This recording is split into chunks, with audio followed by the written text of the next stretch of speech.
Greetings. Good morning, everybody. So we are in our Sunday worship now. Prepare to meditate the Word of God. Amen.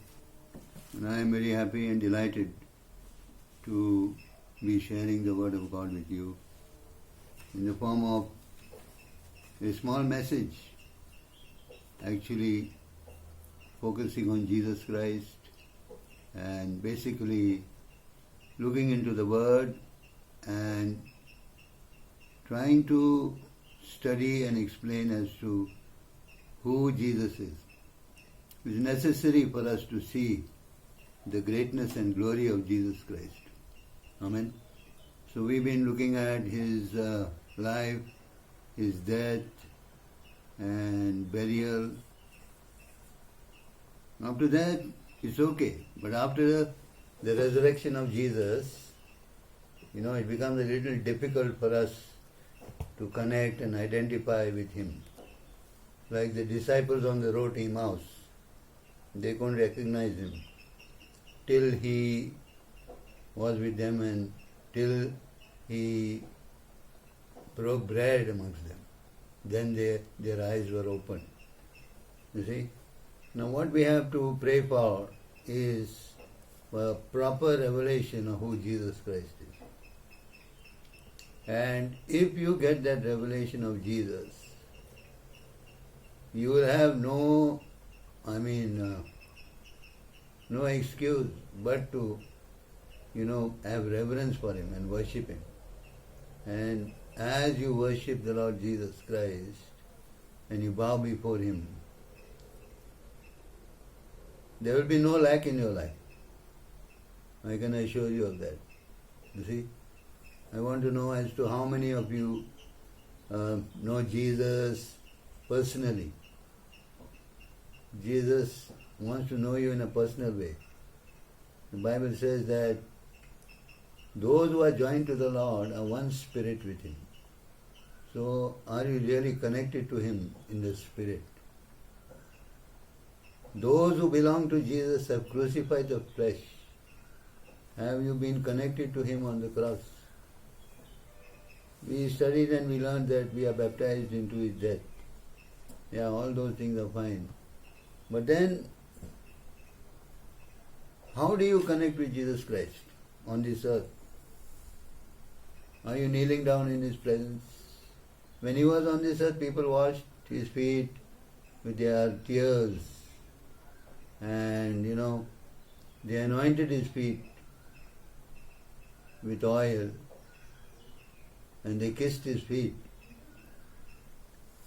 How do you connect to Jesus Christ in your devotions? Do you bow down to Him? Do you worship Him? Do you say, my Lord and my God? Or you have a kind of a friendly relationship with Him? The greatness of Jesus and His glory is a little difficult to understand. So today, I want to take you into that aspect of your Christian life where Jesus and His greatness, His glory, His attributes become a reality. As you experience His glory and His upward image into the heavenlies at the right hand of the Father, you will also grow in your spiritual life. Your spiritual life will be lifted up with Jesus Christ. Amen? Eventually we know that Christ in us is the hope of glory. He dwells in us. So this mystery is something that you have to try to understand. It is a treasure in the Word. And this Word, we have to pick it out from the Bible and we have to take it into our hearts. Meditate on it. Don't just let it, slip out of your mind. But meditate on it. Grasp it and dwell in it. So that the greatness of Jesus is with you. And you can relate to Him from that angle. The Bible says that many people will go to Jesus and say, Lord, Lord, haven't we done this in your name, prophesied, cast out demons? Jesus will say, I never knew you. Away from me, you who work iniquity. Knowing Jesus is a personal connection with Him, personal experience. Experiencing His life. Paul talks about the fellowship of His suffering and the power of His resurrection. You need to experience both these things. Study Him, and His suffering. We went through the Good Friday and the Easter Sunday, His death, burial, resurrection. And each of us, he meditated something from the Bible as far as His resurrection is concerned.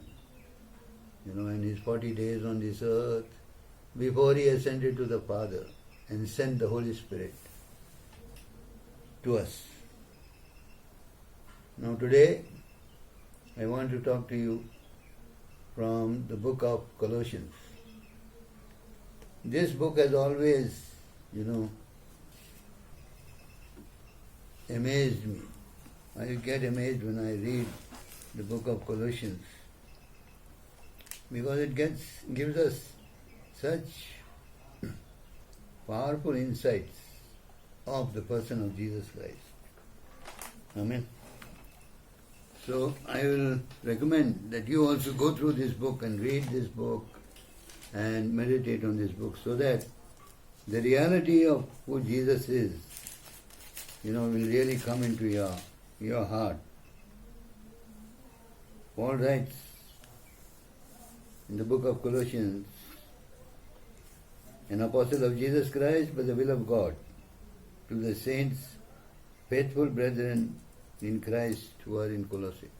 Today he is writing to us, to the Royal Priesthood Church. We are taking this epistle as if it is coming directly to us, okay? Because it is the eternal word. Amen.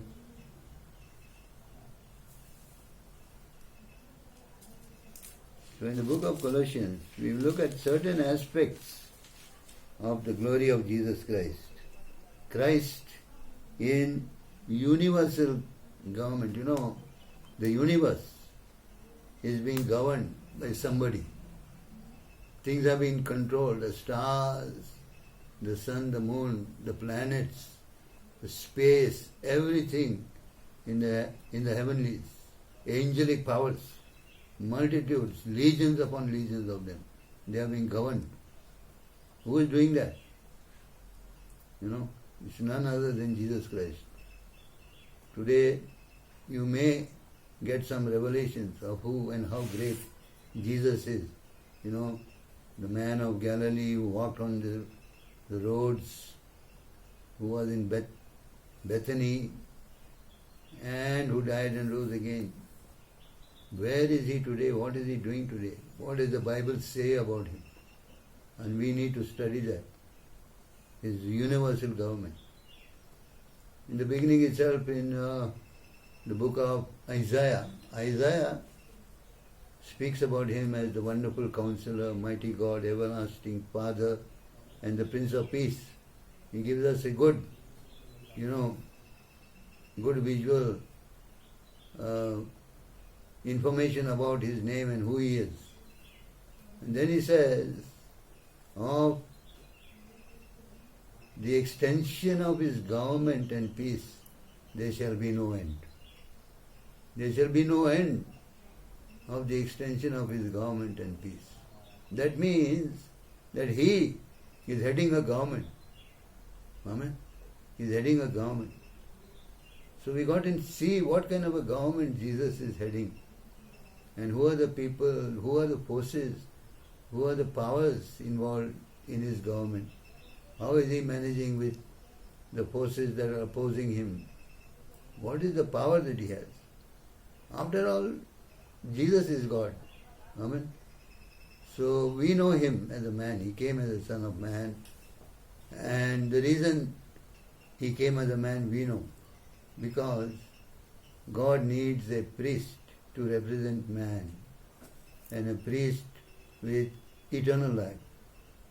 So that priest is Jesus Christ, the man Jesus Christ. He is the mediator of the new covenant. He is the eternal high priest of the new and everlasting covenant in the order of Melchizedek. Alright, Melchizedek is the priest of the Most High God. But Jesus is our representative. And we are kings and priests unto God, washed by the blood of Jesus.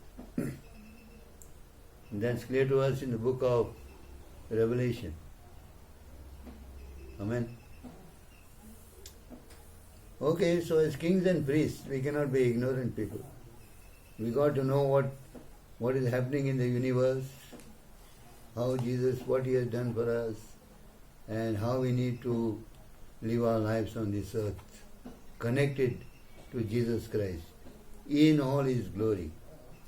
Today I hope that this message will enlighten you and give you a good understanding of the reality, the power and the glory of Jesus Christ, the name which is above every name. Amen.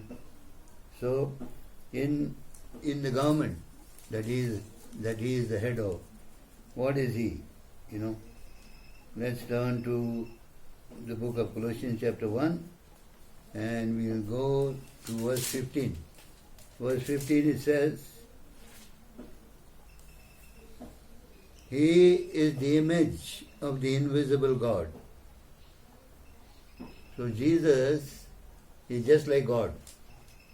The image of God, if you look at Jesus, that's God. He is the image of the invisible God. God is invisible. We can't see Him. No human can see God and remain alive. But if you look at Jesus, you have seen the Father. These are the words of Jesus Himself. And here the book of Colossians says that He is the image of the invisible God, the firstborn over all creation. The firstborn. When it talks about the firstborn is the seniormost. Okay?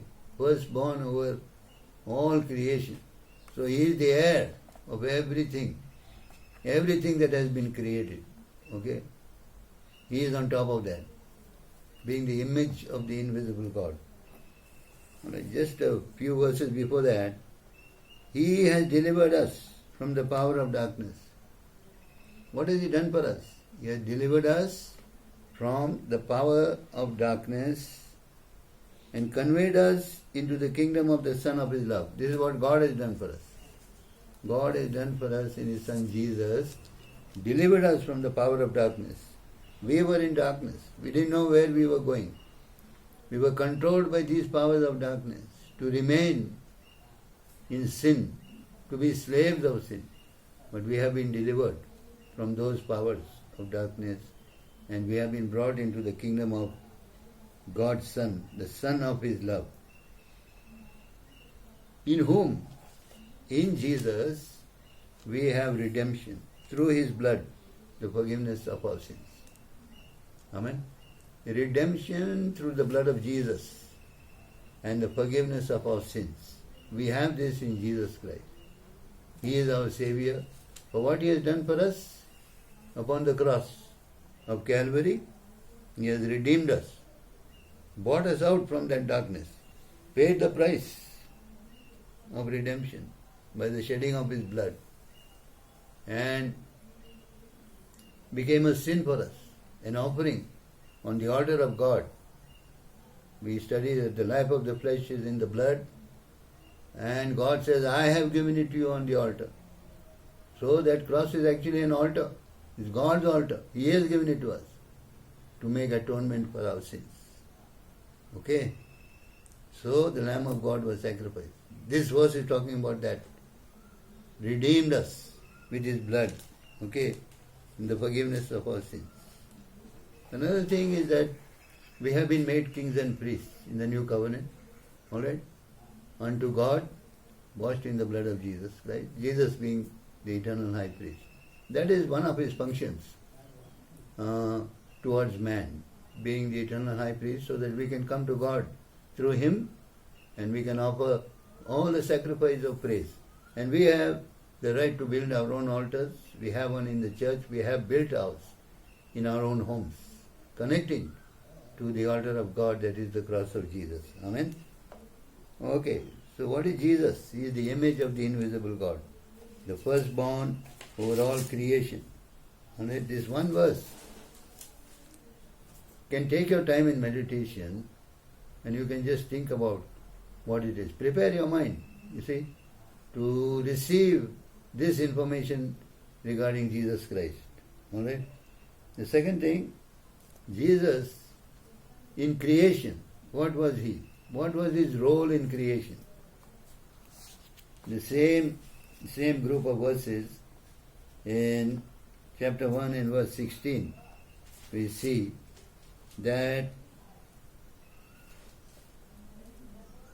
He is the head of all creation. Why? In verse 16, for by Him, by Jesus, all things were created.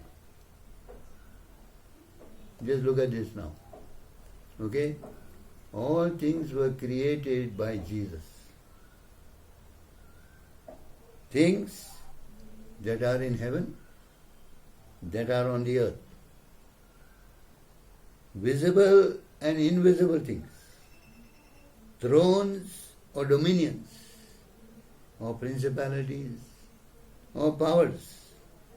All things were created through Him and for Him. You see, by going through these scriptures, we are looking at the preeminence of Jesus Christ. Preeminence means an eminent, spiritual being, personality. Preeminent means before everything was. He was there. He was so great. Think of it. All angels, everything that is visible and invisible, has been created by Him. When you start understanding the greatness of Jesus, you will comprehend as to how this person lived on this earth, walking along with His disciples, preaching and sharing the Word of God along with them. Amen. So very difficult for us to understand this thing. Okay? Everything that is visible. You look at an ocean, you look at the mountains, you look at the earth, you look at the stars, you look at the sun, the moon, all these things were created through Him, by Him, and for Him. So everything that exists is created for Him. And not only that, things which are invisible. All, He says, principalities, powers, thrones and dominions. Everything, the structure in heaven, everything including the satanic structures of darkness, of the principalities and powers and the rulers of the darkness of this earth, these spirits were created through Him and for Him. They later on made their own structure. That is a different issue. Which in any case Jesus Christ has broken down by disarming them. But whatever is visible, whatever is invisible, has been created through Him, by Him, and for Him. Amen? Just think of it. We think about, having such a good relationship with Jesus Christ and all those things. That's very good. But you can't have a relationship without knowing who He is and what He has done and what is His power in the universe. You see? You can't think of that. All things were created through Him and for Him. And by Him. So, whether things are there, visible, invisible, everything is created for the purpose, for the requirement of the preeminence and the glory and the power of Jesus Christ. So that's one thing. Alright? In verse 17, Now He has created all these things. Now what is happening to those things? In the next verse we see. He is before all things. Naturally, because He has created everything, He is before all things. Preeminent. Glory be to His name. He is before all things, and look at this now. And in Him all things consist. You can't imagine this. The whole universe. Now this Bible has got, 66 books. And when I close it, all those books are here in this Bible. And cover to cover, these books are contained in this Bible. Similarly, the whole universe is contained, or Jesus Christ is so great that His influence covers everything that has been created, visible and invisible. His influence, His power, His name, His glory, everything. Okay? You see how great He is. Can you understand of the greatness of Jesus Christ? The greatness of Jesus Christ. This is what I am focusing on today. The greatness of the Lord Jesus Christ. Eventually every knee is going to bow. Why? Because God has made Him so great. The image of the invisible God. The firstborn among all creation. All things were created through Him. Thrones, dominions, principalities, powers, everything. And in Him, everything consists. The Bible says He upholds all things by the word of His power. The word of His power upholds everything. If this earth is rotating on its axis, it is because Jesus and His word caused it to be like that. He said, and it will be, and it remains like that. And the word is upholding it. If the earth is rotating around the sun, it is because of Jesus. Alright? Things were created through Him and for Him. Now, so what? All things were done. And so Jesus is very great, He is high and things like that. Okay? So we acknowledge that. Now you see the next verse. Verse 18. What does it say? And He is the head of the body, the church. Now He has come down from His preeminent place to be the head of the body, the church. We have a small church. He is the head. Jesus Christ is the head. Spiritually, we are the body. We are all spiritual beings. We have to be born again to enter the kingdom of God. Amen. Once that happens, He covers us as the head. He becomes the head of the church, which is His body. Who is the beginning? The firstborn from the dead. Now here He comes as the firstborn from the dead. Okay? He is the firstborn from the dead. Which means to say, there will be many more that is coming. Those are we. Okay, second, third, fourth and like that. But He is the firstborn. Firstborn over all creation, firstborn from the dead. Okay? Because God has raised Him from the dead. And this person with such power and glory is our head. He is ruling over us. We are the body of Christ. Okay? Firstborn from the dead, that in all things He may have the preeminence. The preeminence is His in all things. Amen? You understand this? We will bow before Jesus. There is no other choice. Okay? He is not like a friend, or He is not like, somebody who is familiar to us. He is not like Mary and Martha. And He used to go there and have a meal along with Lazarus. Yes, He is a friend, He is everything.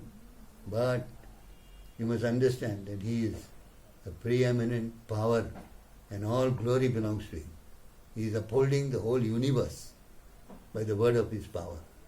That is Jesus. and His name is given to us. Can you imagine? The earth has to shake when we use that name. When we pray in the name of Jesus, things have to happen. Why? Not because of us or our faith, because of His glory, because of who He is, because of who He is, because of who His name represents. Alright? Now, this is one aspect of Jesus Christ. This is one aspect in His government, in the universal government, which He controls totally and completely. Even the church is under His control. He has given the gifts, 5 gifts, so that the disinvestment, decentralizing of control and for the organization of the church, for the proper, effective, spread of teaching, preaching and looking after the church. He has given the 5-fold gifts. Alright? And He is the head of the church, which is His body. Now we will come to Jesus in reconciliation. You see, reconciliation is bringing people back to God. God, even now, is in the process of reconciling the world to Himself. Because of the sin of Adam, sin spread to all men, and all have sinned. All have broken up their relationship with God, falling short of the glory of God. And unfortunately, the wages of this sin is death. And therefore, all are dying. Death is controlling mankind, the whole universe. So God, in His love, in His mercy, is reconciling the world back to Himself. What is the role of Jesus Christ in this reconciliation? Jesus is looking after the universe. That is, He's got multiple roles. It's amazing how He performs them. You see, He has that power in Him. The Son of God He is after all. So in reconciling us through His death, in His death He has reconciled the world unto God. He took it on Himself to do this. You see, He took on the responsibility for the whole of mankind. How are we going to respond to that? What responsibility are we going to share with Him in the church? How are we going to be responsible towards Him in spreading the gospel of reconciliation? Because He took on the responsibility. Verse 21 and 22 of the same chapter, chapter 1, we go like this. In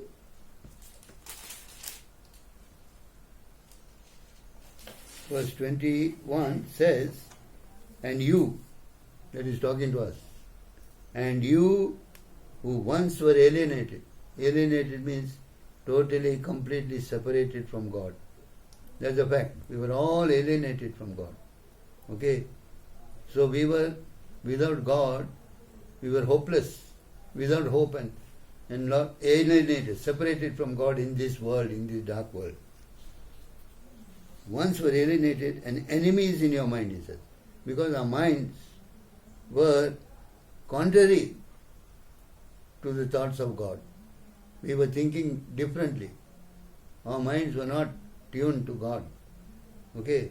We were not conformed to the will of God. We were conformed to the system of the world, which was developed and established by the devil. So we were enemies towards God. Okay? By wicked works. Because our minds were evil, our works were wicked. Yet, he says, now He has reconciled. Yet He has reconciled. The Bible says when we were sinners, even when we were sinners, Christ died for us. You see, this is a work of God and a covenant between God and His Son Jesus Christ to do this work of reconciliation. Alright? Reconciled in the body of his flesh through death. When Jesus came as a human being and he lived for 33 and a half years, he reconciled us to God in the body of his flesh. Okay? How did he do that? By dying for us. Why did he die? Because he had to pay the price. Redemption. The wages of sin is death, and all have sinned. So for everyone, he is a propitiation for the sins of the whole world, of all mankind. Okay? So, in the body of his flesh through death, to present you, when he died, he presents you holy and blameless and above reproach in the sight of God. You see? See, the King of the universe died on the cross, a miserable death, paying the price of man's sin, carrying our sin in his body on the tree, and brought salvation, reconciled us to God. Amen? Okay? And so that we are presented by Jesus. He is the high priest presenting us to God, holy, blameless, and above reproach in the sight of God. Amen? This is a great thing. This is the gift of righteousness. Amen? So he has reconciled us to God. That work is over. When we have believed on his work of redemption and reconciliation, confessed him as our Lord, the grace of God comes on us, and we become children of God, being reconciled, holy and blameless and above reproach in the sight. Okay? Verse 27 says,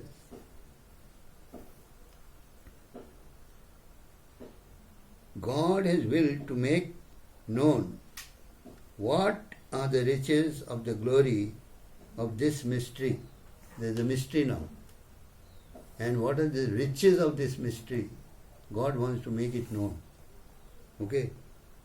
God wants to make it known among the Gentiles. What is it? Which is Christ in you, the hope of glory. This is a mystery. This Christ, who I spoke to you about, he is in you. Can you imagine? Can you think of that? That is the hope of glory. If man can have any glory, it is in Christ. In Christ and Christ in you. You are joined to him. You are one spirit with him. The Bible says we are bone of his bone and flesh of his flesh. Amen. He knocks at your heart that you may welcome him into your life. Christ may dwell in your heart by faith. Okay? So see, my son, try to understand this mystery. Christ in you is the hope of glory. As it is, Jesus Christ is the glorious Son of God. So, when he comes to dwell in your heart, can there be any other greater glory than that for you? Christ in you is the hope of glory. So you are brought out from the slavery to sin into this living relationship with Jesus Christ. And Christ in you is the hope of glory. Amen. So we have seen Jesus Christ in his power, in his government. He has created everything. He is controlling everything. All things consist in him. Then, in reconciling man back unto God, what he has done. And having done that, the mystery is that he dwells in our heart. Think about this, remember this, accept this, act on this, and glorify Jesus Christ, and rejoice for what God has done for us. Now, what God is and what Jesus Christ has done, Jesus has certain amount of knowledge, wisdom, and, acumen. Okay? The source of all wisdom is Jesus Christ. Chapter 2 in verse 2 and 3, we see that their hearts may be encouraged, being knit together in love, and attaining to the riches of the fullness. Okay? Of the full assurance of understanding, to the knowledge of the mystery of God, both of the Father and of the Son Jesus Christ, in whom are hidden all the treasures of wisdom and knowledge. My dear friends, this great and mighty God, in Jesus Christ is hidden the treasures of wisdom and knowledge. If you need any kind of wisdom, any kind of knowledge, you can tap into the person of Jesus Christ. There is nothing that he does not know. There is no wisdom that he does not have. He has a plan for the universe, and he will disclose to you if you are worthy to receive this wisdom and knowledge. Okay? Christ in you is the hope of glory. In him is the treasure of wisdom and knowledge, both of the Father and of the Son. Amen? So, Jesus Christ, look at his greatness, the greatness of his wisdom, knowledge, creation, upholding the world, the universe, the plan of his coming again, reconciling man, establishing the church, carrying the load of his government on his shoulders, and bringing peace to mankind through the blood of his cross. Apart from that, being the eternal high priest of the everlasting covenant, also an advocate and a mediator of the new and everlasting covenant. You see the role he is playing, the multiple role. And he wants to dwell in your heart. Christ in you is the hope of glory. Okay? Let's look at verse 8 from chapter 2. This is a cautionary verse. Beware lest anyone cheat you through philosophy and empty deceit, according to the tradition of men, according to the basic principles of this world, and not according to Christ. Okay? Understand your Savior and your Lord Jesus Christ. And be aware of the philosophy. People are philosophical. Everybody has got his own philosophy of life. Okay? Somebody will have something, somebody will have something. Most of these philosophies are connected to some religion or the other. Okay, they have ideologies, they have philosophies. And they will try to rope you into that. Here the apostle is saying, beware, be careful of this. Christ is too great. Jesus, our Lord and Master, He is preeminent. These things mean nothing to us. Ideologies, religions mean nothing to us. We have a complete Bible in front of us. These people will come to you with their manifestos, saying that we will do this for you, that for you, this for you, that for you. Remember that Jesus Christ is upholding the whole universe. Okay, the government is on his shoulders, and we are kings and priests reconciled to him. We are connected to the kingdom of God. Be careful of these ideologies. Don't get involved. That is a caution for us. Okay? Politics, ideologies, don't get involved. Okay? According to the basic principles of this world. The world, the lusts of this world, they'll try to attract you with that. With the mammon, try to control you. Okay? Basic principles of this world. Okay? The world is passing away. There's nothing in it. There's only trial, tribulation and problems there. And the government, human government are not able to manage the system the way Jesus is managing his universe. Who do we trust in?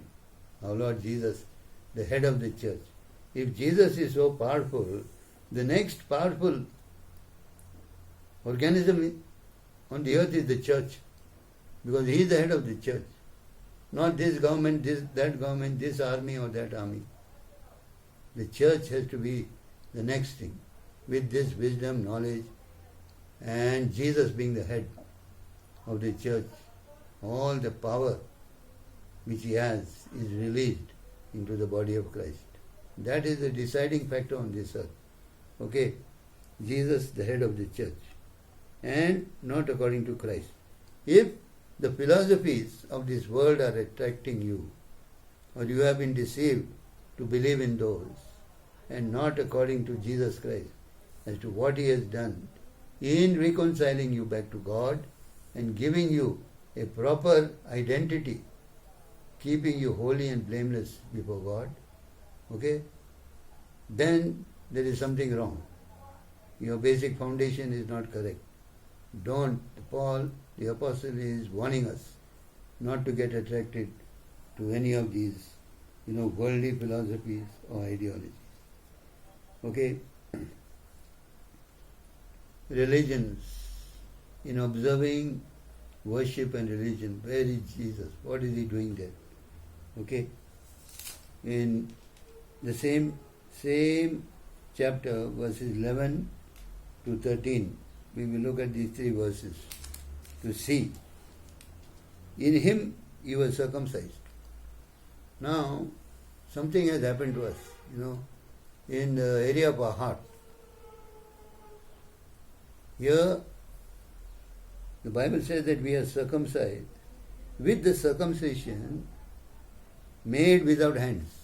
That means this circumcision is not a human circumcision, like was in the Abrahamic, covenant. The sign of that covenant was circumcision by the hand. So this circumcision is not that, not with the hands, he says. Made without hands by putting off the body of the sins of the flesh by the circumcision of Christ. Christ himself circumcises us, and that circumcision is done by the removing of the flesh, that is the sinful nature which is in our heart. Okay? So, understand that we are also people who are circumcised, and there is a mark of circumcision in us which can be seen in the spirit. Okay? Because our hearts have been circumcised, the flesh that was operating in our hearts has been cut off completely. Okay? So this is a great thing that God has done for us. We must think of this, recognize this, acknowledge this act of circumcision. Okay? Then he says, buried with him in baptism. Amen? All of us are baptized when we recognize death, burial and resurrection of Jesus. Now he says, circumcised. You have been baptized into his death. Apparently that is where the heart is circumcised. And then he says that you are buried with him through baptism, in which you also were raised with him through faith in the working of God. Baptism in water buries you and raises you. Okay? Faith in God who raised him from the dead. So, God acknowledges that you believe in water baptism and you have been baptized in water. This act of baptism is done once in a lifetime. Okay? Once in your lifetime. Jesus died once for all. Okay? So, we are baptized into his death. Water baptism is one ordinance for the church. So very, very important ordinance. Okay? Here also the religious authorities will confuse you. But go according to the scripture. Unless you are sure that you are reconciled to God and made holy through believing on Jesus Christ, then you are baptized. Repent and be baptized, he says. Okay? And you, he says, being dead in your sins and trespasses. At one time, we were dead in sin because sin kills. Okay, you know the process of sin. It's clear in the book of James. So we were dead in sin because we were sinners and the sins have killed us, made us dead to God. Okay, dead in our sins and trespasses and the uncircumcision of your flesh. Your flesh was not circumcised. That means the flesh, the sinful nature was operating freely. It was not cut off. Okay. He has made alive together with him. Look at our condition earlier. But Jesus has made us alive together with him, having forgiven you all your trespasses. God has forgiven all your sins, all your trespasses. If you have gone through this and being water baptized, circumcised in your heart, you don't have to think about your sin. That matter is over. You are forgiven. God has forgiven you because of what Jesus did for you and because you believed on His Son Jesus Christ. Okay? So, wiped out the handwriting of requirements that was against us. There are many things that were required of you in the Old Testament. He has wiped it out. He has cancelled that priesthood, and which was contrary to us. And He has taken it out of the way, nailing it to the cross. Then He has disarmed the principalities and powers and made a public spectacle of them. Okay? See, these principalities and powers were the ones that were controlling us. Okay? Jesus Christ has won the victory over them in the cross. He has disarmed them. That means the disarming of the principalities and powers means that the principalities and powers have surrendered to the authority and power to Jesus Christ. They have no weapon now. Once and for all. They are prisoners of that war, in chains, reserved for judgment. Okay? Made a public spectacle of them, triumphing over them in it. This is another great thing to acknowledge Jesus Christ. What He has done. Single-handed, He won this victory. For 40 days He was paraded. Angels were parading Him throughout the world, throughout the universe, throughout this globe. As the victor who disarmed the principalities and powers. Okay? So He says, do not let anybody judge you in food or drink or regarding a festival. No, these things are all very, very minor because Jesus Christ has done the great thing. Okay? Don't judge me about my food and drink and festival. New moon, Sabbaths and all that. Those are not for us. We are not, involved in all those religious functions and religious matters, doctrines. These are the shadow of things to come. But the substance is of Christ. Christ is the meat of everything.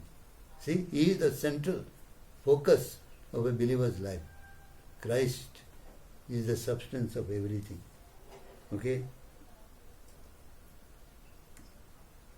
Let no one cheat you, He says, of your reward, taking delight in false humility and worship of angels, intruding into those things which has not been seen, vainly puffed up in his fleshly mind. You see, there are people who are puffed up, and trying to bring some religious doctrines into you. Be careful, He says. Let them not cheat you. Okay? Not holding fast the head, from whom the whole body, nourished and knit together by joints, ligaments, grows with the increase from God.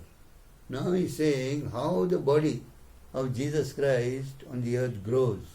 There are joints, people are connected to one another, and the power of God moves, giving nourishment through His love, through the Word, through the Holy Spirit, to strengthen, build up, encourage, and expand the body of Christ and the kingdom of God on this earth. That is where our focus should be. Then He says, if you died with Christ from the basic principles of this world, this world is there, and we are trying and struggling in this world, living in sin, living in a life of hardship. The basic principles of this world are over. We are dead to it. We are crucified with Christ. Okay? We are delivered from the power of darkness. We are dead to the world. Okay? Why? As you are living in the world, you subject yourself to regulations. You are living in the world. Now people will tell you, don't do this, don't do that, don't eat this, don't eat that, don't touch this, don't touch that. Okay? These are all doctrines of men. Don't listen to them. It's a caution. Christ is too great. Okay? Don't get carried away by these things. Do this and do that. These things have an appearance of wisdom in self-imposed religion. Self-imposed. There are religions which are self-imposed. Religions which are created. This relationship with Jesus is not a religion at all. Don't get deceived by religion. Okay? Self-imposed religions, false humility and neglect of the body, but are of no value against the indulgence of the flesh. No value. The flesh will indulge itself. Those religions cannot help the flesh. But we have to take control over the sinful nature, crucified with Christ. Apply the cross to ourselves. Alright? Amen? So we have seen that.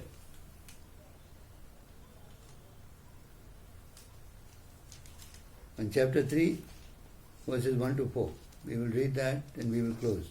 This is the source of our life. Eventually. Just think about it. Okay? If then you were raised with Christ, he's saying you are raised with Christ. You know? He has spoken about this in various other epistles in the book of Ephesians. Okay? We as believers have been raised with Christ. We are sitting in a different place. Seek those things which are above. Don't worry about these earthly things. Seek those. Okay?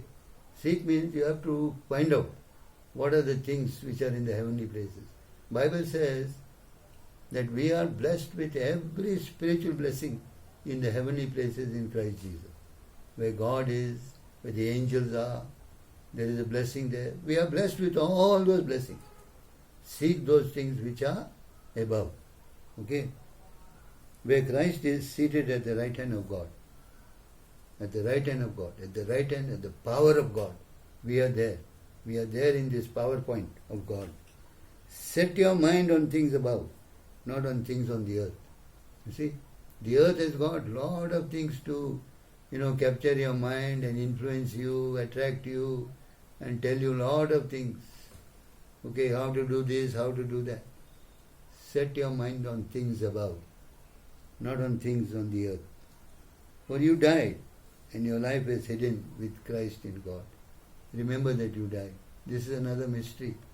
That old man has gone, died, and your life is hidden with Christ in God. When Christ, who is our life, Christ is our life, He appears, then we will appear with Him in glory. We will appear with Him in glory. This is the ultimate culmination of the glory that we are going to experience and face. So let us wait for that. Let us prepare ourselves for that glory. Okay? Okay? So, we are waiting for the glorious appearing of our Lord Jesus Christ. Okay? Then he says, put to death. There are certain members in our body. In our members there is sin. Okay?